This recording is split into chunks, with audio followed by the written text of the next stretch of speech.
applications benefiting from integrating global data sets made available through GEOs. It's about promoting, scaling up, and developing Earth observation application in association with users, building, of course, on the assets of the Copernicus program, and in particular, for example, the Copernicus Data Information Access Service, and of course, all the resources made available via the Horizon 2020 projects and in the near future, the Horizon Europe projects. And last but not least, it's about supporting the implementation of the Agenda 2030 for Sustainable Development. Next slide, please. So now, how do we translate those very ambitious objectives? The three leitmotifs of EuroGEO are about facilitating and streamlining cooperation, coordination, and combination. It is, of course, and we cannot hide behind that, it's a lot about trying to mobilize as much as possible research and innovation grants, but including by increasing the use and taking advantage of the diversity of funding schemes that are offered via the Horizon 2020 and in the near future Horizon Europe program.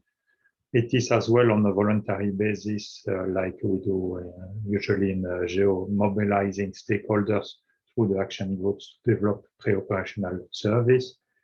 It's, of course, taking advantage of what is our most important contribution to the GEO community is the European Space Program and Copernicus in particular. It is as well to mark and be present inside the work program and the core activities of GEO.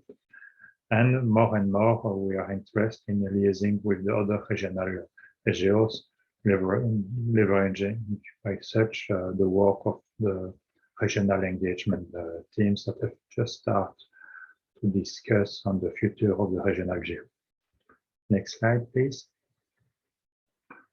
Okay, looking back at the history of eShape, it all came to a call that was published in 2018 in strengthening the benefits for Europe of the global Earth observation systems of systems, with the scope to establish what was still at that time called EuroGEOs. And so those were a bit the objectives that we set, and we present. I copy-paste this from the slides I presented at the kickoff of eShape now a bit more than 2 years ago, so that eShape should be an application-oriented initiative aimed at showcasing and promoting existing European GEOs action and scaling them up to deliver service relying on existing strengths in Europe. We had asked that the focus should be on a coordinated approach to promote the collaboration amongst the GEO members and participating organizations within the European region. And of course, the actions promote should scale up and develop a comprehensive suite of products, services, or solutions delivering economic, social, and policy value to European citizens. Next slide. Okay, now I think it's the right time to take a stop. We are at half of the project and to check where do we stand. I think that you manage, and that will be the core of this parallel session, to bring together decades of public investment in Earth observation and cloud capabilities, and you turn them into service for the decision makers, the citizens, the industry, and the researcher. You contribute to allow Europe to position itself as a global force in Earth observation through leveraging Copernicus, making use of the existing European capacities, and improving the user uptake of the data from the GEO assets. You develop those impressive 32 cloud-based pilot applications crossing 7 thematic areas and addressing various societal challenges, fostering entrepreneurships and supporting sustainable development in alignment with the 3 main priorities of GEO. Next slide, please.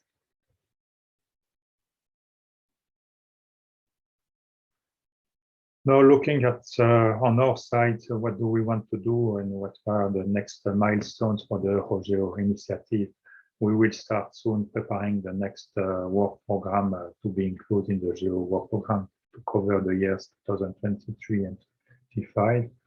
Of course, that doesn't prevent us to continue implementing the current work program and updating it, because the context are slightly changed in just a bit more than 2 years. We have a new commission in place, we have new policies, the Green Deal, the data strategy, a lot of initiative and change coming with the new space program that was adopted last month.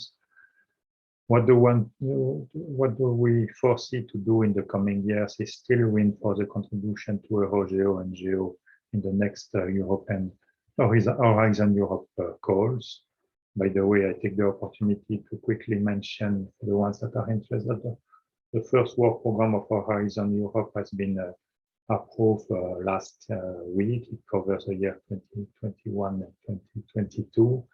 The first calls will be published tomorrow on the participant portal. So I invite you to have a look at the participants portal. It's very similar to what you were used to do with Horizon 2020. There are interesting opportunities in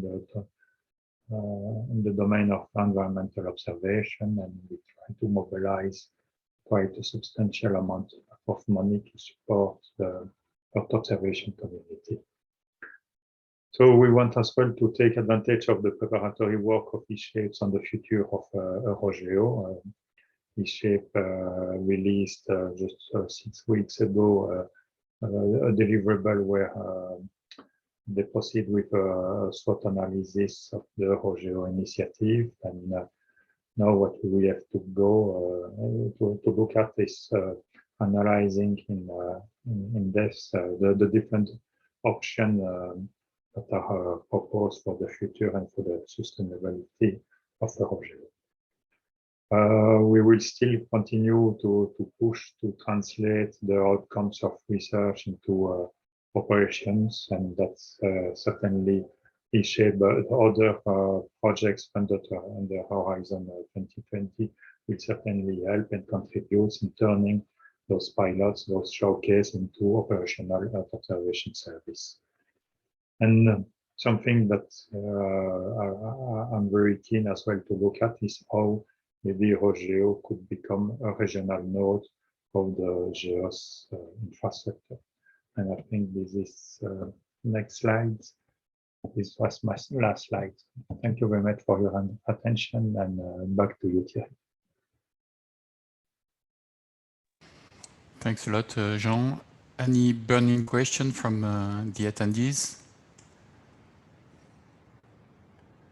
If you want to ask question, please raise your hand. If not,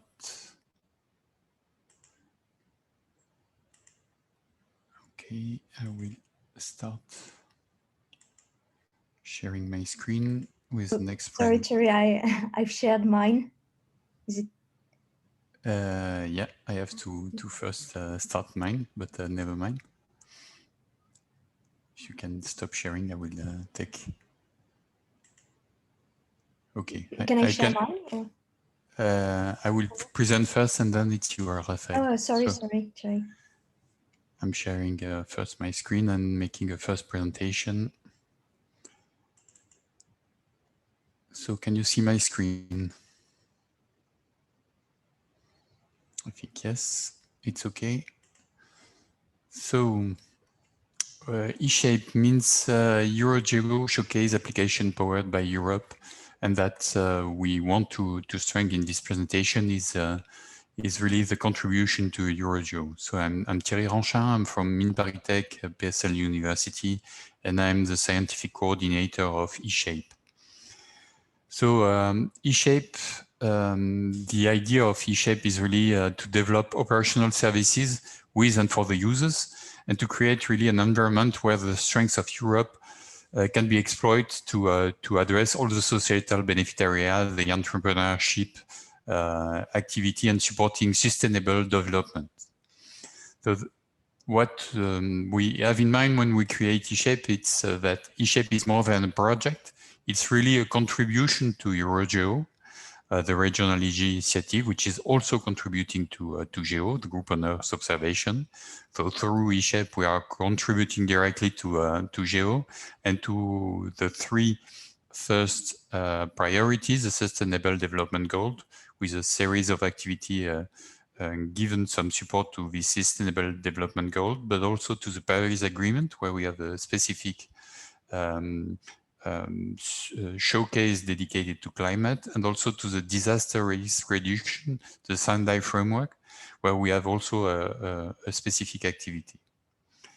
So some fast fact for you, eShape, it's 60 partners, so 60 institutions and private company working around Europe and even abroad in Israel, in Egypt, in Ethiopia. It's 7 showcase, 32 pilots today. It's a 4-year grant. So we start with 27 pilots, and we have had 5 new pilots last year, and we will have 5 more the coming year. So we will reach the 37 pilots for the last period of the project. And we have a series of objectives of developing EO services with and for the users. And that will be illustrated by Raphael just after my presentation. Then we will have also as an objective to demonstrate the benefit of the EO pilot through the exploitation of the coordinated downstream exploitation of EO data. And Marie-Françoise will illustrate this just after Raphael. And also working on the uptake of pilot on national and international scale, and also enabling the long-term sustainability of this numerous pilot. And that will be the last presentation from Lefteris that will show some thoughts and some tools on the activity we are conducting on this direction. And really the idea is also to increase the uptake of all these activity through communication, dissemination, and outreach activity. And you can follow up in the different social networks, and that will give you some direction later on that can be a good place to follow up what we are doing. So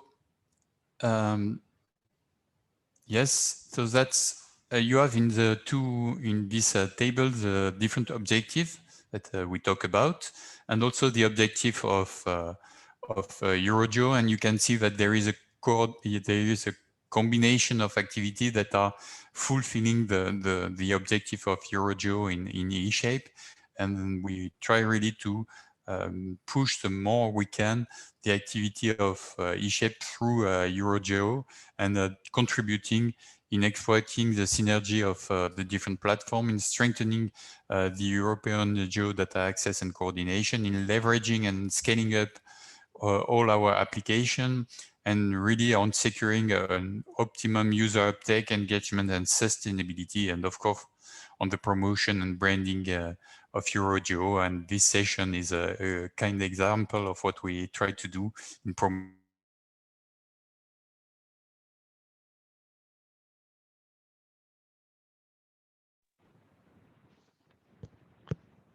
Thierry, I'm afraid we have lost you for a second.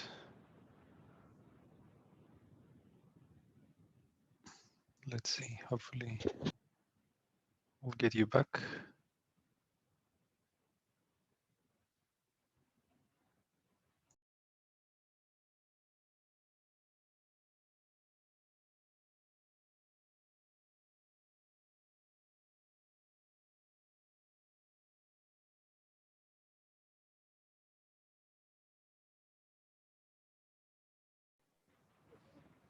In the meantime, perhaps I could say that anyone who has any question for the presenters can also raise it in the chat. And the idea is that at the end of each presentation, we would have 2 minutes for burning questions. And then at the very end of this session, we will also have a 10-minute discussion. Let's see if Thierry bounces back. If not, I suppose we will proceed with Raphael.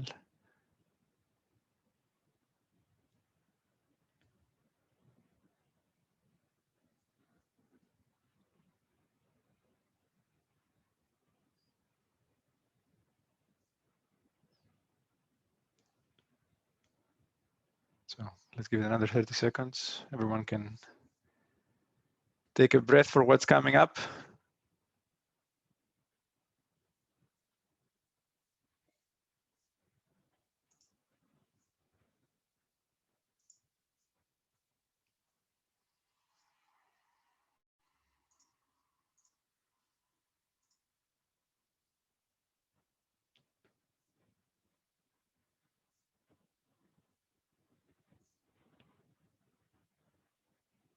So I think, Rafael, perhaps you should slowly take over the screen sharing.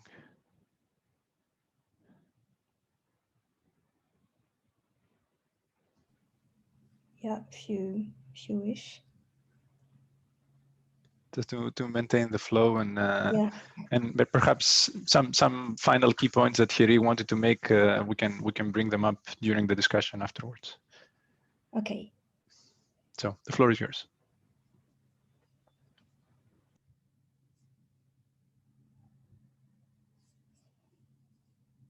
Yep.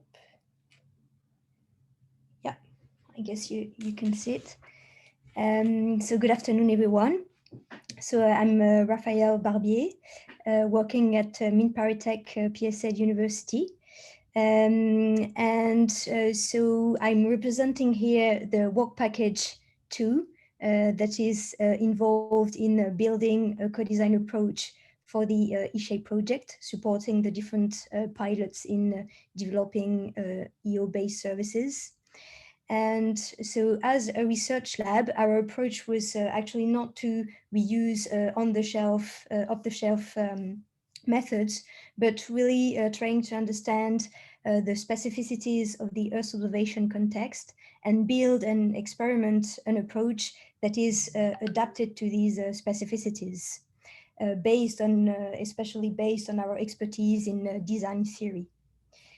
Okay, so if you look at co-design in literature, this is probably the approach you might have in mind, that has developed since the years 2000s, where co-design refers to a method that is used in a context where there is a misfit between the user and the solution that is developed, and co-design aims at involving the user to bridge this gap between the solution and the user needs. But actually, if you look at the history of co-design, this notion was actually born in a more technical environment, either in the 70s, dealing with the hardware and software integration, and also in the 80s, where co-design was involved between the OEM and suppliers in the automotive industry. And we see that in these historical approaches, the ambition of co-design goes beyond the one that I've initially described. So the ambition here is actually to grow an ecosystem of designers, and the blocking points are not only between the final user and the developer, but might concern other actors of the ecosystem. And here co-design aims at building new types of relationships between the ecosystem's stakeholders to build innovative services. So this is in these historical roots that we have based our approach developed in eShape. So if you look at the Earth observation context, you can describe it as actually a complex usage ecosystem and also a complex service design ecosystem. And the co-design ambition was here to grow an ecosystem in a long-term perspective. And here again, blocking points can occur, but at different levels of the ecosystem, and not only at the end user's level. And because these ecosystems are both very complex, especially in the Earth observation field, there is a need to build a specific method that would help address these different blocking points occurring at different levels of the ecosystems. So this is what we have done in eShape. So we have built an approach in two main phases. The first phase is actually to build a certain set of tools to identify the different blocking points in the ecosystem's growth. And then a second phase that is actually to implement some co-design actions through specific protocols to unlock these different blocking points. So in this session, I will quite quickly highlight the different main insights on these two main phases. So regarding the phase of the diagnosis of the diagnosis phase, what we have proposed in eShape, what we have seen in eShape is actually that we could identify 4 main blocking points. And thus we have defined 4 types of co-design actions that, deal with these different blocking points. So to illustrate it, I will use this little schema. So what we see is that because these ecosystems are evolving, there are interactions between the service design ecosystem and the usage ecosystem to be continuously built and sustained, calling for the first type of action that is actually to explore the different fields of potential usages and wonder which values of Earth observation data for which actors. But then you also have, once a specific field has been identified as promising, you still need to design the list of requirements and build sustainable relationships with these specific actors of the ecosystem. So this is a second type of co-design of a blocking point and this co-design action. But then you can also have problems, blocking points occurring within the service design ecosystem. So you might need to build, to strengthen the service design ecosystem to build the engineering that is needed for the operationalization of the services.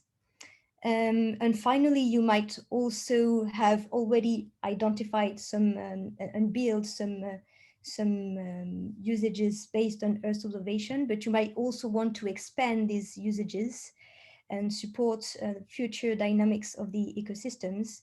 And here it calls for a 4th type of action.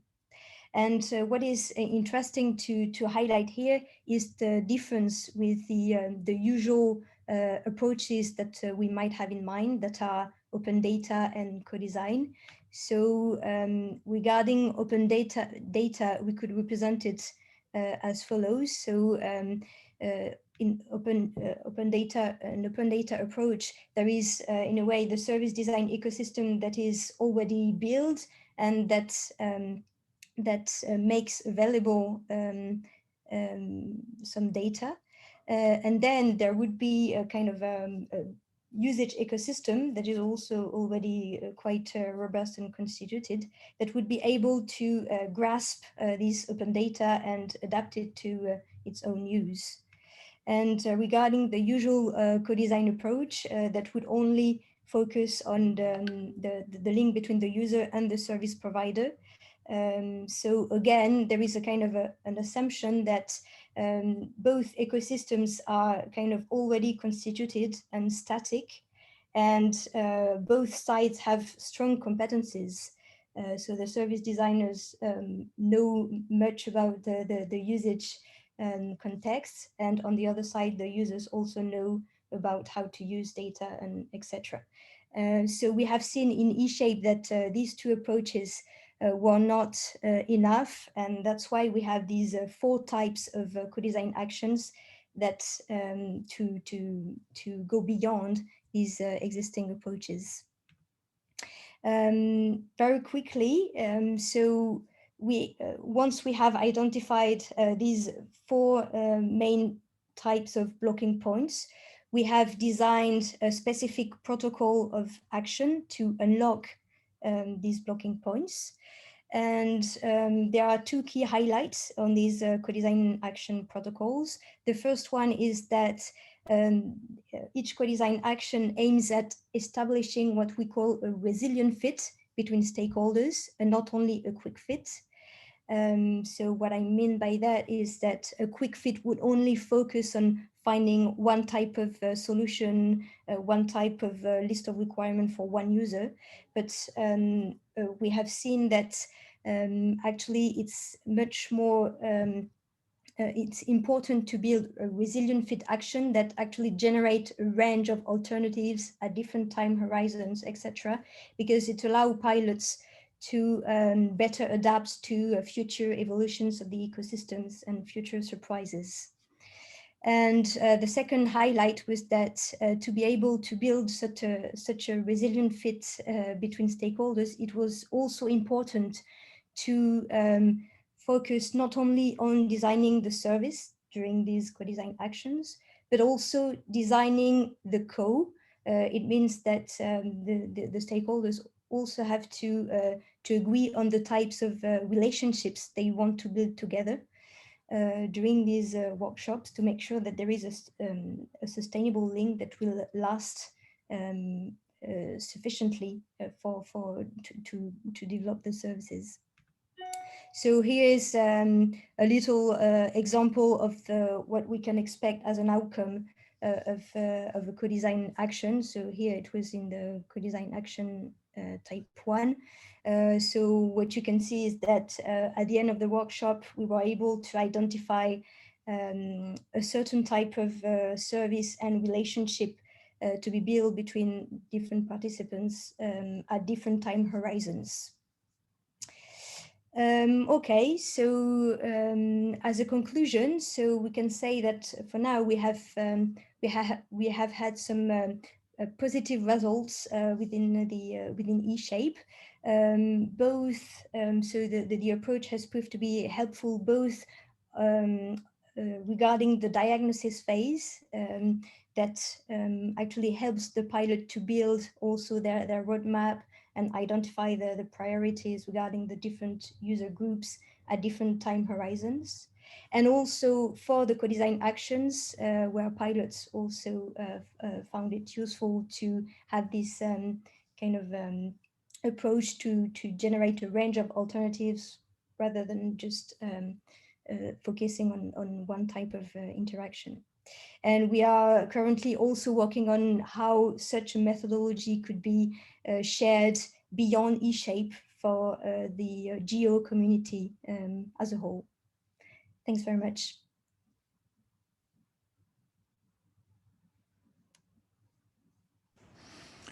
Thanks very much, Raphael, and sorry for being disconnected and to cut the presentation. So any burning question for Raphael?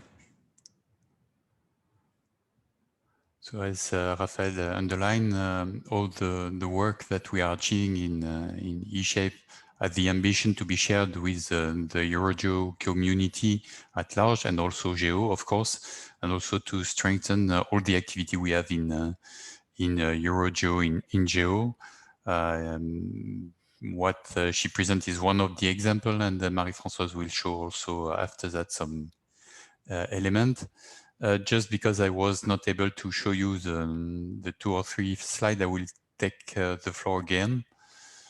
Sorry for this interruption. And so I was sharing this information about what we are bringing in EuroGEO, the collaboration with the other regional GEO and the different elements we are supporting, the Canberra Declaration, the private sector engagement, and the 4th priority of GEO on human settlements. And we are also anticipating the new EO landscape in order to have the exploitation of all the elements we have. So that's the next direction for EuroGEO and eShape. So exploring a new area and considering the long-term operation. And so we are working on the onboarding process. There is a new one that was set up on the 7th of June, and you can answer to this until September. And there is a grant of 50K 50k euro for the new onboarded pilots. And so you are welcome to propose some new activity and take the opportunity to use what we are doing in eShape. There is a lot also on the work done by Marie-Françoise, and she will show you that. And of course, as mentioned by Jean, we are supporting the work, the long-term operation of EuroGEO by thinking about the governance aspect. So more about eShape, if you want to know a lot of that, you can go to our website. If you have any question or want to apply for the onboarding, use our help desk. You have the link here. And you have a lot of information in Facebook, Twitter, LinkedIn, and YouTube, and even some demonstration of our pilot that are online now. And you can really have a view to what we are doing in YouTube. With a real application and operational use of Earth observation. And of course, you have this session, but also the other one. And here is the list of all the session where you will hear about eShape. And there are plenty of them on parallel session and also on Spotlight. And I think I missed some of them in different places, of course. Thank you, and sorry for the interruption. And then if there is no burning question on the general eShape presentation, then we can go to Marie-Françoise for the next presentation. Okay. Thank you.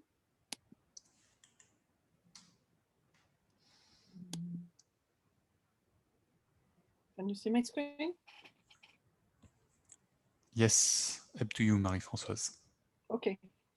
So my name is Marie-Françoise Voidreau. I work with the Open Geospatial Consortium, and I'm also the lead for the work package about implementation in eShape. And I will explain here how we are looking for reproducibility for Earth observation application at the abstract level.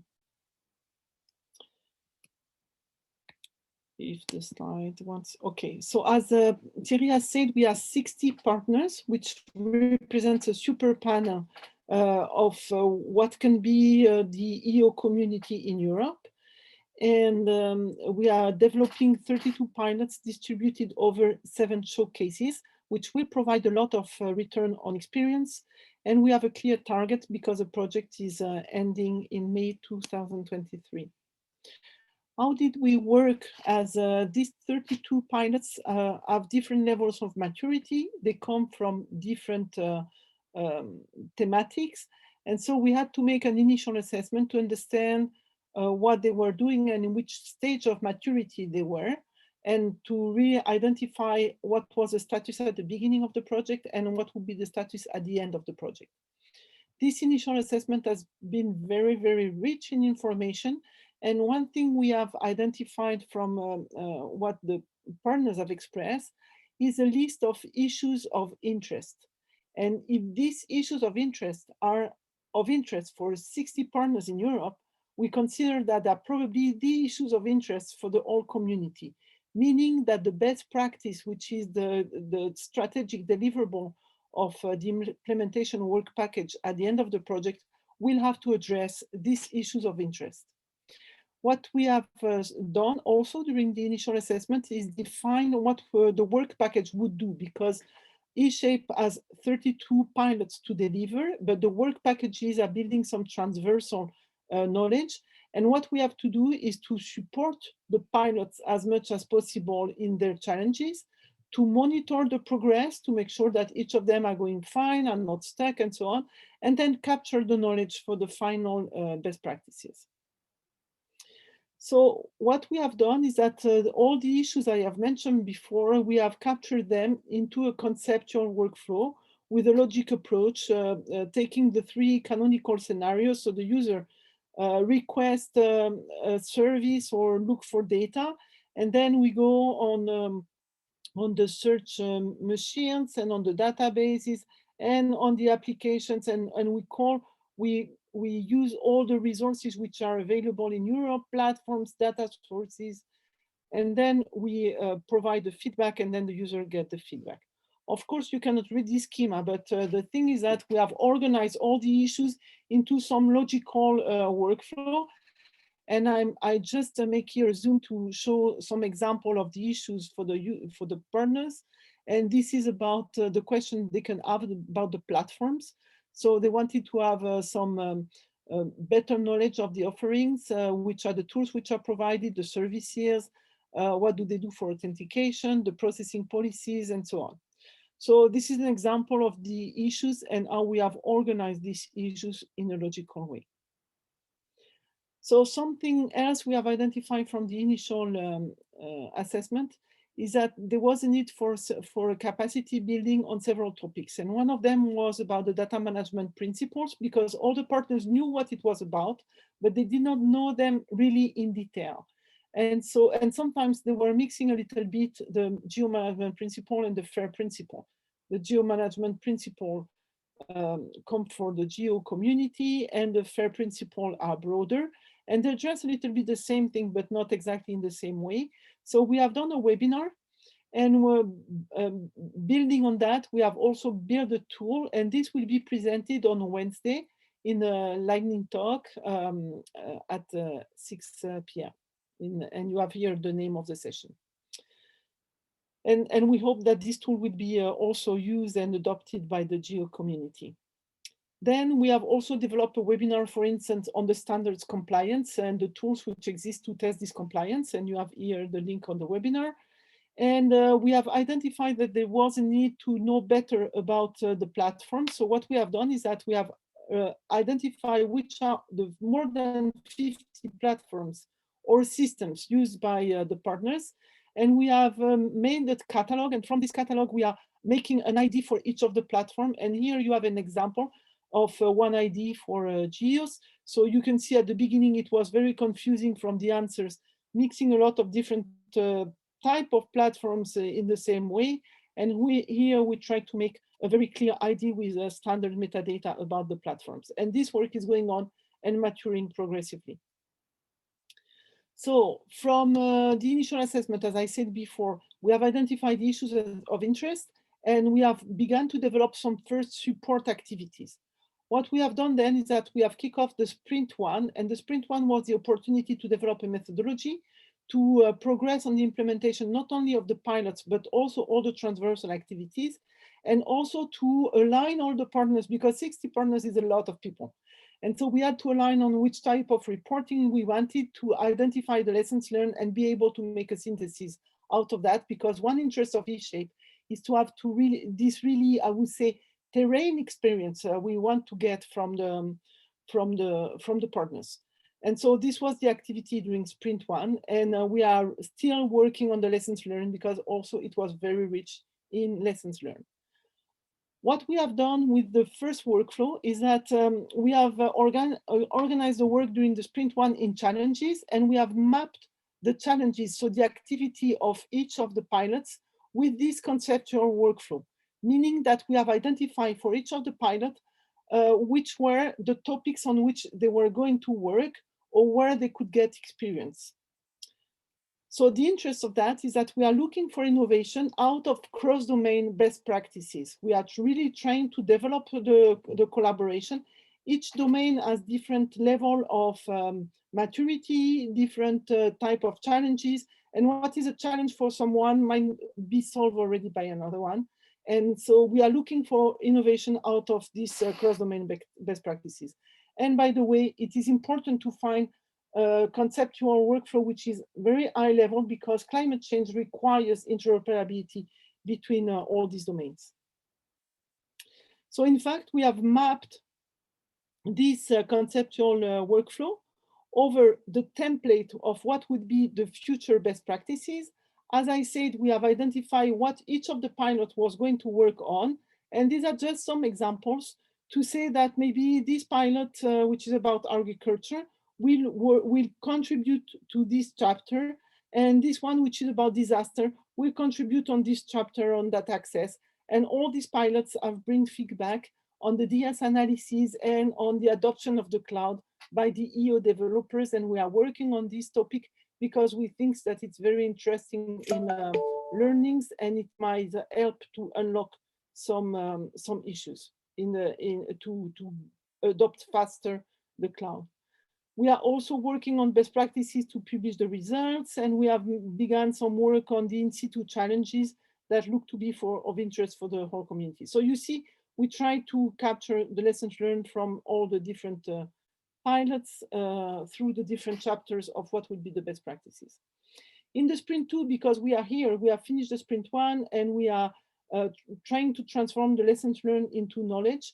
And we have kicked off the sprint 2, and we hope to accelerate working also on new technologies. We have contributed in coordinating the DataCube workshop with the GEO and OGC, and we still have to work on the synthesis of this learning with eShape. We have worked on in situ, on these best practices. We are going to introduce more standards into the lessons learned and to communicate more from now. So this is it. I hope you could grab the process of work, and we are going to communicate. We are working now with the partners who are developing the website to identify how we can publish some first lessons learned of interest for all before the end of the project. Okay, thanks a lot, Marie-Françoise. So we have a question for George Earthman. I think it's more for the general discussion later on, so we will come back to this. I keep the question to the end, and we will have now the presentation from, if there is no burning question on the presentation of Marie-Françoise, we will go to the presentation by Lev Teris Mamai from Evenflow. He is a co-founder of Evenflow. I forget to present all the members due to the interruption. Sorry for that. And the floor is yours, Les, Thank you. Your presentation. Thanks a lot, Thierry. Hello, everyone. As Thierry said, I'm co-founder and director at Evenflow, and we are leading the work package 5, which is looking into sustainability and upscaling. So I guess at least partially the question that has been raised for the general discussion might be answered here. So the focus of my presentation will be on scaling of Earth observation solutions and how eShape has developed a comprehensive portfolio of tools to support that. So we consider that there really has been no better time to look into such an issue, because there are immense opportunities, but also some challenges that are actually there for a few years now and should be addressed. On the opportunity side, we also heard Jean mention the major policy initiatives that actually now look explicitly, or in some cases implicitly, into EO-based solutions. In Europe, we have the Green Deal. We have many thematic branches of the Green Deal that open wide the doors for Earth observation-based solutions. And of course, we have major directives such as the Common Agricultural Policy or the Marine Strategy Framework and so on. At the same time, we have, through Copernicus in particular and its free, full, and open policy, access to a wealth of world-class data, which together with the proliferation of commercial constellations, we see now give the opportunity to many actors to build viable business models. This in itself has opened up the doors for more public and private funding. And finally, as discussed now by Marie-Françoise, there is a proliferation of enabling technological tools, both on the software and hardware side, which also opens up opportunities. On the other hand, we see that very often there is a lack of up-to-date knowledge of how the markets actually operate, whether it's on the policy side or the pure market side, or even the investment side. We also see, and this is the point that George Huffman was raising, that very often advanced R&D is not translated into market-ready services.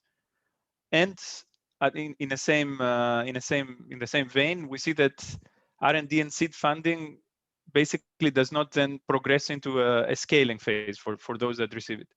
And finally, there is quite a complexity in the landscape of technological solutions. So having that in mind, what do we offer in eShape? Many of the points have already been raised, and here you just see an overview. I'm not going to discuss this image in great thoroughness, but the whole idea is that through the whole, as we call it, conveyor belt from idea through R&D, prototype, and so on, all the way to expansion, we offer certain packages or tools or building blocks that can help those developing Earth observation solutions bring them to their users and to more users, actually. And now I will focus into a few of those topics. First, on the access to knowledge side, we are working a lot on the market policy tech and investment trends analysis. So currently, this is live. You can go and visit it. It's on the Sustainability Booster. There's an insights page where every month we have 2 articles. And we hope that with time, this will become sharper and sort of more also all-encompassing when it comes to different thematic areas and topics. And to get there, we really have developed a whole pipeline with experts working around the clock of market intelligence, which will be offered on demand first to the ESA pilots, but subsequently also to the Earth observation community. In parallel, there is also the EuroWiki domain, which is operated by ERSC, which offers a collection of success stories, case studies, and some fundamental information. Next to that, on the knowledge side, we have the novel IP and Innovation Office. This is also accessible through the Sustainability Booster. And here we are offering guidance on IP and innovation topics, which are following the different stages of the innovation process. On top of this guidance, we provide some stories of IP and innovation, and hopefully this will be sort of more relatable pieces of information that can illuminate success or failure factors. And finally, we have curated quite a list of resources which is out there. This was done in cooperation with entities in Europe, like the IPR Help Desk, so that we can bring out a more EO-specific flavor. Next to that, and this goes a little bit wider, in eShape, we have been trying to progress from what was developed in GeoCradle with the so-called EO maturity indicators methodology. This allows for the assessment of what's currently happening in Earth observation activities across 5 pillars with 49 indicators at national level. And today, because this has become much more universal, we see 8 countries already implementing it. We see additional countries which are implemented completely independently from eShape or our team, which is behind the methodology. And we know that more are planning to do so. So this is also an open invitation to GEO members to jump on this and try to test that in your own country. And the final outcome, which you see here, of course, it's not very visible here, but it's a very easy to understand visualization, which allows policymakers and value chain actors to understand where things stand and how to direct investment. Another point of access to knowledge is that of understanding and promoting socioeconomic value. And here in eShape, we are planning to have 3 publications, which are looking at this type of value for Earth observation at sector level. The first one is already completed, and it will be laid out and published. And in that, we have done quite some methodological strides, especially when it comes to extrapolation of known value onto the sector overall. And I should say that beyond the economic benefits, we're also looking into other dimensions of benefit. There are also some dedicated discussions on that subject in this virtual symposium. Capacity development is also a very important point, of course, in eShape, representing such a large community. And here we are developing capacity building modules. These are looking both on the supply and the demand sides of the EO ecosystem, and they will be supported by webinars and trainings, which will be publicly accessible for all to follow. Then when it comes to markets, the main aim of eShape and the main approach is to really open doors to wider user communities. And when I say wider user communities, I mean that when you look at it from an individual organization point of view, it's often difficult to reach a community at large. So there's a comprehensive user uptake program. This is led by ERSC as well, which focuses on national, sectorial, and international gatekeepers or multipliers, with whom we are trying to develop joint action plans that can trigger increased uptake.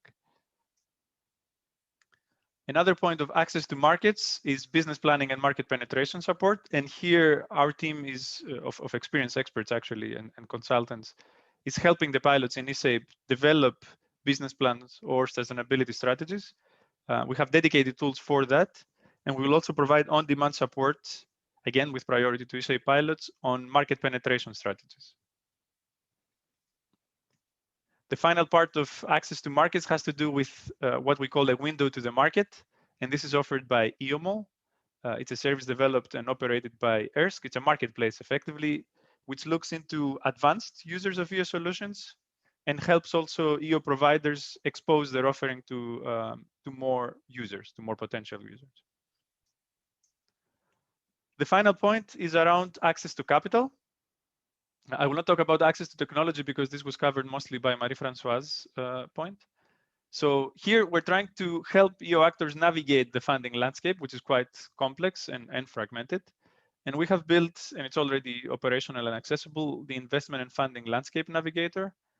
So this is a curated database which will be continuously enhanced and eventually even become more, let's say, tailor-made with regards to what one might be looking for across finance and funding providers.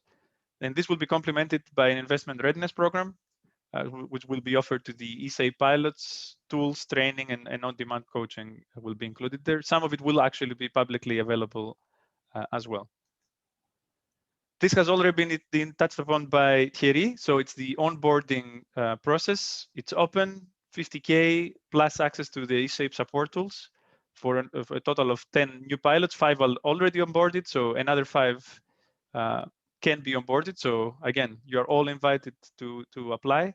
The deadline is the 3rd of September. So I would really encourage you to follow closely what we're doing in the eSafe Sustainability Booster.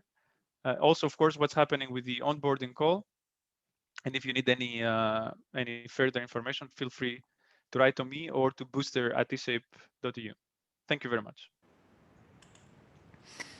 Thank you very much, Lev. So thank you for all the presentation.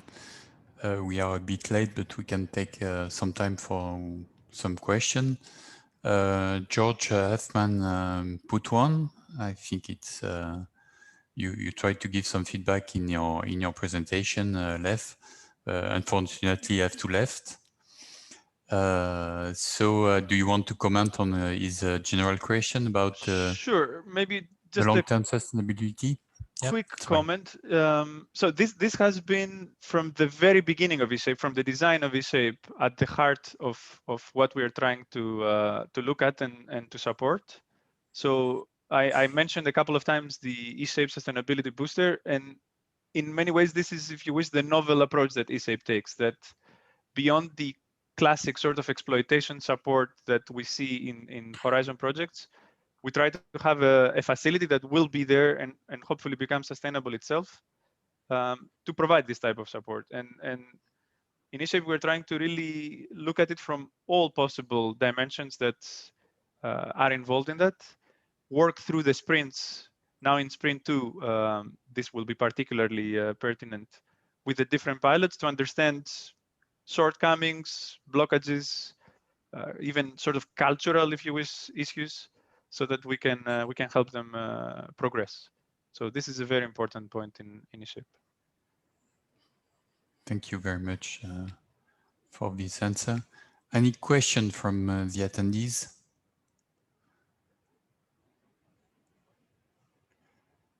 More general one, maybe we can make around the different presenter. What will be for you key in the contribution from eShape to EuroGEO in your daily work? Raphaël, Marie-Françoise left. Jean, I know that you have the answer, all what we are doing, but if you want to have a specific message that the people can keep with them after the session. Maybe Marie-Françoise? Well, well, many things. I think that Jean has said that eShape is about cooperate, coordinate, and combine. So cooperate, definitely. I mean, we are 60 partners and we have a really good cooperation, I think, and we work with a lot of trust together. So this is building a great community. And and coordinate, combine, and even cooperate. We are building some common foundation of understanding and vision of which are the resources and a way to work. And so I think this would be useful in the future, for sure. Thanks a lot, Raphaël. Yeah, actually, I agree with what has already been said. And actually, I would say that maybe to also make the link with the question regarding sustainability, I would say that in a way, each work package contributes to build some tools that should be useful beyond eShape. And so we are kind of progressively building maybe an infrastructure that would help every kinds of pilots that are interested in developing EU-based services in the long-term perspective. And well, regarding co-design, I think I've already highlighted some points that appear important to us. So the question is probably not only to fine-tune a list of requirements between the user and the service provider, but really the focus is on trying to build long-term relationships with different types of stakeholders that would be resilient in a way. So. Thanks, Raphaël. Lev? Yeah, maybe just to try to put that into a sort of bigger picture. I think the special thing about eShape is that, Marie-Françoise mentioned it, we have 60 partners in the project, and they represent a fairly good view of the EU value chain. So the tools that are developed, the type of interaction that is taking place, really yields a lot of insight. And when this insight is combined with tools, facilities, or processes that we are trying to basically develop, establish, and make available to the whole community, not just to eShape, the chance that these have good value for the EuroGEO community, and I would even extend it to the Geo community, is quite good. And then it's a question of governance models, of communication channels between, for instance, the different regional nodes of Geo, and in general, the type of, I have built something really great, are you able to use it type of thing. So I think it comes down to that at the end, but the makings for really valuable tools are really there. Thanks a lot, Lev. I would like maybe to add to the 3C approach, two additional one that we are experimenting really in this project is the identification of a good solution that came out also for what we have set up and what we are doing through the onboarding. New solution in terms of implementation of new tools, new development, and so on and so forth, but also all the innovation that we try to have around the activity, and that will complement greatly, I think, the activities that are already in stressed in the EuroGEO implementation plan, and that's really the follow-up, in my view, of what we are doing, and given back all these elements to the community in EuroGEO, but also in Geo. And for sure, we have plenty of material and good practice and good lessons to share with the community here. So maybe Jean, you want to add a word? Thank you, Thierry. Well, from the EuroGEO perspective, what I would like to see now, considering that with eShape we have such a large area of partners, thematic areas covered at all the level of the value chain, from the research up to the operationalization of the service. To grab and to take the opportunity that during the last 2 years of the project, you can collect the feedback of all those actors to try to identify and to better target what is still missing, or where are the areas where we are not still good enough to support the community, to have this really operational uptake of all those services that goes and that fill really the gap after what the core Copernicus service can offer. Now you have developed really service that can be of direct corresponding to direct needs of the community. So having those feedback, I think that would help as well to frame what EuroGEO should do in the future and what we should not do as well, because it's very difficult with our limited resource to cover. We don't have the ambition to address all the issues of the Earth observation industry in Europe. We know that it's a fragmented market, that there are many actors, that the business opportunities are numerous, but still difficult to find answer to. So I think that there are plenty of possibilities and opportunities for the next 2 years for eShape to really make a difference and help consolidating EuroGEO. Thank you. Thanks a lot, Jean, for these kind words and for given us a direction for the follow-up. I think it's in line with what we are doing because of the wish we have since the inception of eShape to collect the strategic finding and to share it with the community. So that's really in line with our goals and objectives. So if there is no question from the attendees, I'm sorry we are a bit late compared to the schedule. But if you have any question, we will try to answer. And if it is not the case, I would like to thank all the participants, all the presenters, all the participants to this session. And feel free to contact us. You have a full set of possibilities for that. You see in the presentation, the email, the link with eShape.eu and the help desk. And hopefully, if you have some very good idea close to operationalization, we are open as you hear about the possibility to have some additional pilot. And there is an open call, which is open till the 3rd of September. Thank you very much. And have a nice afternoon, day, morning for those who are very early. Thank you. Thank you. Bye-bye. Thank you. Bye-bye. Bye. Bye. Bye.